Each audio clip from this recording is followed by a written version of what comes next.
Winners don't do different things, they do things differently. ये coat है जो शिव खेड़ा के द्वारा लिखा गया है। ये मोटिवेशनल स्पीकर हैं और इन्होंने जो बुक लिखी है उसका नाम है यू कैन विन, जो हिंदी में भी अवेलेबल है। तो इस तरह के जो कोट्स हैं वो समय समय पर हम आपको देते रहेंगे। अब इस कोट्स का मतलब क्या होता है ये देखते हैं। Winners don't do different things. जो विनर्स होते हैं ना, जो सक्सेसफुल पर्सन्स होते हैं, वो कोई अलग काम नहीं करते हैं, बल्कि वो काम को अलग ढंग से करते हैं। जी हाँ, तो हमने यदि अपना तरीका नहीं बदला और परंपरागत ट्रेडिशनल तरीका ही इस्तेमाल करते रहें तो हम कभी नहीं सीख पाएंगे, कभी नहीं सफल हो पाएंगे।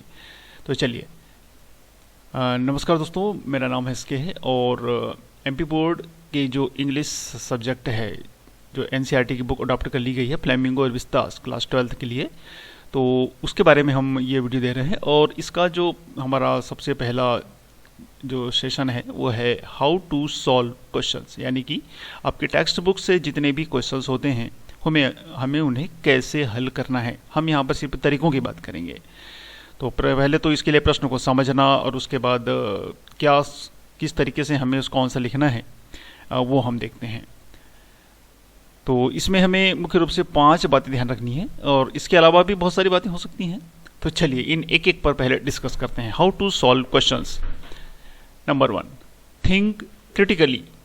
क्रिटिकली थिंकिंग यानी कि व्यापक रूप से सोचें। ऐसा नहीं है कि पहले क्या होता था कि एमपी में जितनी इंग्लिश के टेक्स्ट बुक चला करती थी ना, उसमें सेलेक्टेड कुछ क्वेश्चंस ऑलरेडी रहते थे और उनके आंसर हम तैयार कर लेते थे, और उसके लिए एक यदि हम क्रिटिकल थिंकिंग नहीं कर पाते थे तो एज इट इज़ जहाँ पर हमें अवेलेबल हो पाते थे हम उसको क्रैम कर लेते, रट लेते थे। तो अब ऐसा नहीं चलेगा। अब जो बुक्स हैं अवेलेबल हैं वहाँ से अलग से क्वेश्चंस बनाकर दिए जाएंगे, तो उसका आंसर देना तभी पॉसिबल होगा जब हम उस चैप्टर के बारे में क्रिटिकली सोच सकें, कॉम्प्रिहेंसिव थिंकिंग रख सकें। सेकंड जो इसका ट्रिक है, frame sentence in your own words, यानी हमें अपने खुद के शब्दों में सेंटेंस बनाना सीखना होगा। अब वो आवश्यक नहीं है कि जो आपके टीचर्स ने बताया है फिर जो आपको कहीं बुक में मिला है बिल्कुल एज इट इज़ वैसे ही करें। भाई आप अपनी मर्जी से अपना सेंटेंस बनाना सीखें, यानी सेंटेंस फ्रेमिंग हमें आना चाहिए। और इन सब के लिए बहुत ज़रूरी है, जो थर्ड हमारा पॉइंट है, प्रिपेयर टेंस। यानी इसका सबसे जो बेसिक रूल है, यदि आपको टेंस अच्छी तरह आ गए ना तो आप सेंटेंस को बहुत बेहतरीन तरीके से बना सकते हैं। हालांकि दूसरे तरीके भी इस्तेमाल होते हैं सेंटेंस क्रिएट करने में, लेकिन सबसे इंपॉर्टेंट है, सबसे बेसिक जो चीज़ है वो है टेंस। आप टेंस अच्छी तरह प्रिपेयर कर लें। चौथा जो हमारा टिक होगा, don't translate in Hindi always. हम क्या करते हैं, किसी भी इंग्लिश के आर्टिकल को हमेशा हिंदी में ही ट्रांसलेट करते चले जाते हैं। भाई हमेशा उसकी आवश्यकता नहीं पड़ती है, आप ऐसा कीजिए भी मत।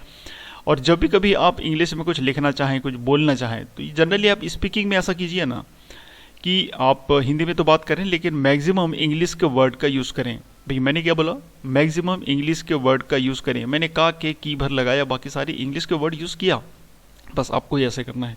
तो इससे आप ज़्यादा से ज़्यादा इंग्लिश के वर्ड्स का यूज़ करते हुए बोल सकते हैं या लिख भी सकते हैं। तो इससे क्या होगा, आपकी वोकेबुलरी बढ़ेगी, आपका वर्ड पावर बढ़ेगा। तो हमेशा ट्रांसलेट बिल्कुल ना करें।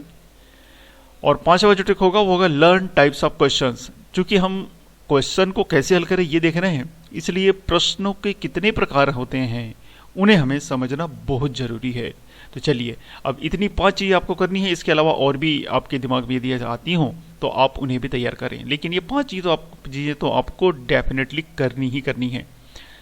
चलिए अब देखते हैं टाइप्स ऑफ क्वेश्चंस। प्रश्न कितने प्रकार के होते हैं। जी हाँ दोस्तों, प्रश्न मुख्य रूप से 3 ही प्रकार के होते हैं। सबसे पहला यस नो टाइप क्वेश्चन। जब आपने टेंस पढ़ा होगा ना, तब आपने यस नो टाइप क्वेश्चन जरूर देखा होगा। और यहाँ पर 2 एग्जाम्पल्स हैं, are you ready, did you finish your lesson. Last में क्वेश्चन मार्क है, यानी क्वेश्चन तो है, ये तो तय हो गया। अब यहाँ पर आप ध्यान से देखिए इसका स्ट्रक्चर किस तरह का होगा। सबसे पहले यहाँ पर 2 सेंटेंस जो लिखे हुए हैं, 2 क्वेश्चन जो हैं। सबसे पहला वर्ड क्या है, हेल्पिंग वर्ब, उसके बाद यू क्या है, सब्जेक्ट, और उसके बाद वर्ब है, राइट। तो इसका आंसर या तो यस में होगा या तो नो में होगा, बस बहुत सिंपल है ये तो। अब सेकंड टाइप का जो क्वेश्चन होता है ये WH वर्ड से स्टार्ट होता है। जी हाँ, इसे हम WH टाइप क्वेश्चंस कहते हैं। इसके 2 एग्जांपल हैं, what is the capital of India, what is the capital of India. Bar bar repeat करते समझ में भी आता है ना। चलिए सेकंड इसका एग्जांपल है, why are you learning English, why are you learning English. अब यहाँ पर एक चीज़ देखिए, इन दोनों क्वेश्चंस में से आप व्हाट और व्हाई को हटा दीजिए तो क्या बन जाएगा, यस नो टाइप क्वेश्चन बन जाएगा। तो यदि आपको yes no type questions frame करते आता है तो आप WH टाइप क्वेश्चंस भी बना सकते हैं, बहुत इजी है। देखिए, is the capital of India, क्या इंडिया की कैपिटल है? आर यू लर्निंग इंग्लिश, क्या आप इंग्लिश सीख रहे हो? यदि इसमें हम ये जोड़ दे वाट और वाई तो क्या होगा, why are you learning English, आप इंग्लिश क्यों सीख रहे हो? तो भाई ये जो यस नो टाइप क्वेश्चंस के बाद में WH टाइप क्वेश्चंस बनाना बड़ा आसान हो जाता है। तो ज़्यादातर आपके जो क्वेश्चंस हैं वो WH टाइप क्वेश्चंस ही होंगे। और थर्ड, डिस्क्रिप्शन, यानी ये क्वेश्चन कुछ अलग तरह के होते हैं, इसमें क्वेश्चन मार्क नहीं होता है, हालांकि मैंने यहाँ पर लगा दिया हूँ, ये ऐसा आप ना करें। तो ये क्वेश्चंस जो होते हैं, ये क्वेश्चन तो होते हैं लेकिन इसमें क्वेश्चन मार्क नहीं होता। Write an essay on health of earth, क्या लिखा है, हेल्थ ऑफ अर्थ पर एक एज ए लिखिए, एज ए, क्वेश्चन मार्क तो है नहीं, क्वेश्चन है नहीं, लेकिन फिर भी आपको कुछ कहने के लिए कहा गया तो भाई क्वेश्चन तो होगा ना। Second, explain Newton third law of motion, Newton के थर्ड लॉ ऑफ मोशन को एक्सप्लेन करना है। तो इस तरह ये 3 तरह के प्रश्न होते हैं हमारे। तो अब जो सबसे इंपॉर्टेंट है यस नो टाइप क्वेश्चन तो खैर आप जानते हैं, लेकिन जो WH टाइप क्वेश्चंस होते हैं उसमें जो क्वेश्चन स्टार्ट होते हैं वो इन सारे WH वर्ड से होते हैं। यहाँ पर हमने एक लिस्ट दे रखी है, तो ये जो शब्द हैं, ये जो वर्ड्स हैं, ये WH से स्टार्ट होते हैं, कुछ HO से भी होते हैं और कुछ अन्य भी, इसके अलावा भी फ्रेज बना दिए गए हैं, फ्रेज वर्ड बना दिए गए हैं। तो ये 2 तरीके से इस्तेमाल होते हैं। तो यदि ये क्वेश्चन की तरह हो तब कहाँ आते हैं, इनका अर्थ क्या होता है और आंसर में क्या देना होता है, ये हमें सीखना है। और लेकिन कभी कभी ये वर्ड अन्य दूसरे स्थान पर भी यूज़ होते हैं, यानी कि ये लिंकर की तरह यूज़ होते हैं, ज्वाइनर की तरह यूज़ होते हैं। तो इन दोनों की मीनिंग हम समझते हैं। देखिए, अब यदि ये क्वेश्चन बना रहे हैं WH वर्ड यानी व्हाट, इसका हिंदी में हम ये जो हिंदी शब्द हमने लिखे हैं सिर्फ समझने के लिए लिखे हैं, सिर्फ समझने के लिए। अभी ये ना समझिए कि मैंने भी ट्रांसलेशन कर दिया, नहीं, सिर्फ समझने के लिए। तो यदि ये क्वेश्चन की तरह यूज़ होगा ना तो इसका हिंदी में मीनिंग होगा क्या, व्हाट मीन्स होगा क्या। अब यदि ये क्वेश्चन है, यदि ये क्वेश्चन है तो उसके आंसर में 3 बातों में से कोई एक चीज़ देनी होगी, कोई काम बताना होगा, कोई बात, कोई वैसी कोई मैटर होगा, या फिर कोई थिंग, कोई वस्तु होगी, इसके आंसर में देना होगा। तो ये बात हमें ध्यान रखनी है, व्हाट्स यदि कोई क्वेश्चन होता है तो, राइट। लेकिन यदि ये कहीं 2 छोटे छोटे सेंटेंस के बीच में आता है तब इसका ना क्वेश्चन बनेगा ना इसका आंसर देना होगा, बल्कि इसकी मीनिंग होगी जो, यानी व्हाट से ये जुड़ेगा। हम इसके स्ट्रक्चर बताएंगे बाद में। दूसरा, व्हेन, व्हेन का हिंदी में अर्थ होता है कब, राइट। लेकिन ये क्वेश्चन की तरह यूज होगा तब इसका अर्थ कब होगा, यदि क्वेश्चन की तरह यूज होगा तब इसका अर्थ कब होगा, और जब इसका आंसर देंगे ना तब हमें टाइम बताना होगा, यानी कि समय बताना होगा। लेकिन यदि क्वेश्चन की तरह यूज नहीं होगा, लिंकर की तरह होगा, तब इसका अर्थ होगा जब। जी हाँ, जब।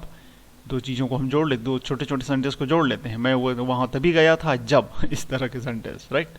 अगला है वेयर, वेयर का यदि क्वेश्चन की तरह यूज होगा तो इसका अर्थ होता है कहाँ, तो जब इसका आंसर देंगे तो हमें प्लेस बताना होगा, यानी कि स्थान। लेकिन यदि ये क्वेश्चन की तरह यूज नहीं हो रहा है और 2 ये लिंकर की तरह यूज हो रहा है तब इसका अर्थ होगा जहाँ। इसी तरह विच, विच जो है ये, विच जो है ये, इसका यदि एक क्वेश्चन है ना तो इसका अर्थ होगा कौन सा, कौन सा। लेकिन इसका आंसर देते समय हमें फिर से वही काम बात चीज़, ये थोड़ा सा वाट और विच में थोड़ा सा फर्क होता है, ये प्रैक्टिस से आ जाएगा। लेकिन यदि ये लिंकर की तरह यूज हो रहा है तो हम इससे जो, इसका अर्थ निकलेगा जो, जैसे वाट का था वैसे ही। अब इसके बाद अगला देखते हैं WH वर्ड वाई, वाई।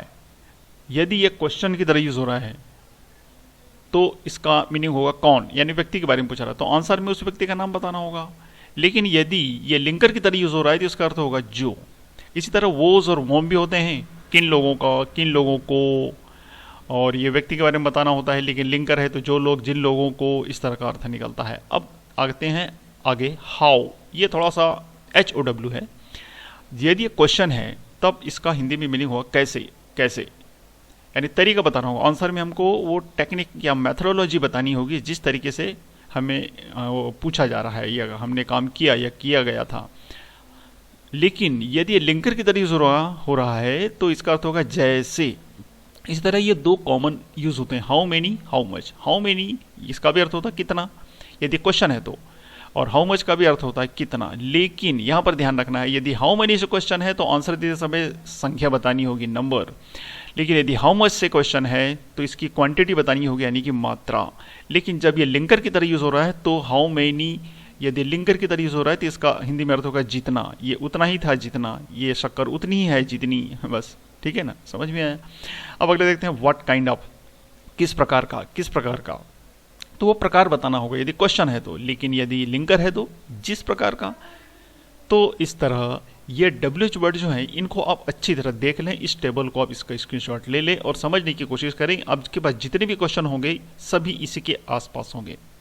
तो यदि वो क्वेश्चन है तो उसको आंसर में ये चीज़ें करनी है। लेकिन यदि वो लिंकर है, क्योंकि आपने कहीं कहीं ऐसे भी यूज़ देखे होंगे, ये क्वेश्चन तो नहीं होते लेकिन फिर भी सेंटेंस में यूज़ होते हैं, तो ये एक बहुत अच्छी चीज़ है भाई। आप इसको समझने की कोशिश करें तब आप क्वेश्चन का आंसर बड़ा इजीली दे सकते हैं। चलिए अब थोड़ा सा हम बात करते हैं। अभी आपने ये देखा कि मैंने आपके टेबल से आपको फैमिलियर करवाया था। अब थोड़ा सा डिफरेंस देख लेते हैं कि भाई क्वेश्चन और अफर्मेटिव सेंटेंस में डिफरेंस क्या होता है WH के आधार पे। थोड़ा सा एग्जांपल से थोड़ा सा स्ट्रक्चर की तरफ चलते हैं ना। तो पहले ये जो 3 एग्जांपल लिखे हैं ये क्वेश्चन है, WH क्वेश्चन है, क्वेश्चन मार्क लगा हुआ है, राइट। देखिए when was Mahatma Gandhi born, ये क्वेश्चन है, महात्मा गांधी का जन्म कब हुआ था। Why did French want to go school, French school क्यों जाना चाहता था। थर्ड क्वेश्चन है where was you going yesterday, आप कल कहाँ जा रहे थे, राइट। अब देखिए इसमें जो स्ट्रक्चर है इसका फार्मूला क्या बन जाता है। WH फैमिली का वर्ड है एक सबसे शुरू में, और उसके बाद देखिए फर्स्ट सेंटेंस में वाज है, सेकंड में डिड है, थर्ड में वाज है, यानी कि हेल्पिंग वर्ब है। और उसके तुरंत बाद देखिए महात्मा गांधी, यहाँ पर फ्रेंच और यहाँ पर यू, यानी कि सब्जेक्ट आया, राइट। और उसके बाद मेन वर्ब आया और फिर रिमेनिंग वर्ड जो भी बचा रहेगा वो सब लास्ट में। तो WH word, helping verb, subject, main verb. ये यस नो टाइप क्वेश्चन का भी स्ट्रक्चर लगभग यही होता है, उसमें WH नहीं होता है। अब इसको थोड़ा सा हम कंपेयर करते हैं दूसरे तरह के सेंटेंस में। Mahatma Gandhi was born when Britishers rule over India. देखिए फर्स्ट इसका सेंटेंस छोटा सा हिस्सा क्या है, महात्मा गांधी वॉज बोर्न, महात्मा गांधी का जन्म हुआ था जब। अब देखिए व्हेन यहाँ बीच में है, when Britishers rule over India, when से इसको जोड़ा गया है। इसके बाद French wanted to go school because he loved his school, French wanted to go school, simple past tense है, ध्यान रखिए। क्योंकि, अब विकास करता होता है क्योंकि ही लव्ड हिज स्कूल, वह स्कूल से प्यार करता था।